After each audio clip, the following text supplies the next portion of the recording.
ஆன்மீக நேயர்கள் அனைவருக்கும் இனிய காலை வணக்கம். விருச்சிக ராசி நேயர்களே, சொந்த வீடு உங்களுக்கு எப்பொழுது அமையும்? சொந்த வீடு அமைய தடையா இருக்கக்கூடிய காரணங்கள் என்ன?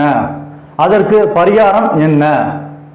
சொந்த வீடு அமையணும் அப்படின்னா உங்க ஜாதகத்துல 4ஆம் இடம் தான். 4ஆம் இடமும் 4ஆம் வீட்டு அதிபதியும் எந்தவித பாதிப்பும் இல்லாம இருந்தாக்கா சொந்த வீடு கண்டிப்பா உங்களுக்கு அமையும்.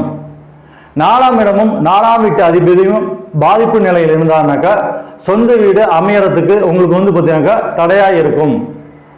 சொந்த வீடு உங்களுக்கு எப்போ அமையினாக்கா 4ஆம் வீட்டு அதிபதியாக எந்த கிரகம் உங்க ஜாதகத்துல வருதோ அந்த கிரகத்தோட தசாபுத்தி அந்தரங்கம் உங்களுக்கு வரும்போது உங்களுக்கு சொந்த வீடு அமையும். உதாரணத்துக்கு உங்க ஜாதகத்துல 4ஆம் வீட்டு அதிபதியாக குரு பகவானோ அல்லது சனி பகவானோ வந்தாக்க குரு பகவானுடைய தசாபுத்தி அந்தரங்கம் எந்த வயசுல உங்களுக்கு வருதோ அப்போ உங்களுக்கு சொந்த வீடு அமையும். இல்லை, உங்களுடைய ஜாதகத்துல எந்த கிரகம் வலிமையான நிலையில் உள்ளதோ அந்த கிரகத்தோட தசாபுத்தி அந்தரங்கம் எந்த வயசுல உங்களுக்கு வருதோ அப்போ உங்களுக்கு சொந்த வீடு அமையும். சில பேருக்கு ஒன்றுக்கும் மேற்பட்ட வீடு இருக்கும். அதுக்கு காரணம் பார்த்தீங்கன்னா 4ஆம் வீட்டு அதிபதியோட சுப கிரகங்கள் சூழ பெற்றிருக்கும். 4ஆம் வீட்டு அதிபதியோட எத்தனை கிரகங்கள் சேர்ந்திருக்குதோ அத்தனை வீடு உங்களுக்கு அமையும். அதற்கு பரிகாரம் உங்க குலதெய்வ வழிபாடு. மேலும் 4ஆம் வீட்டு அதிபதியாக எந்த கிரகம் வருகிறதோ அந்த கிரகத்துக்கு உண்டான பரிகாரம்.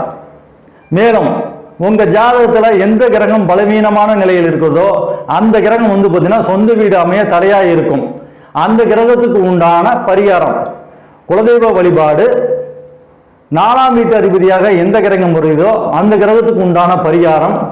அடிப்படையில் உங்க ஜாதகத்துல எந்த கிரகம் பலவீனமான நிலையில் இருக்கிறதோ அந்த கிரகத்துக்கு உண்டான பரிகாரம்.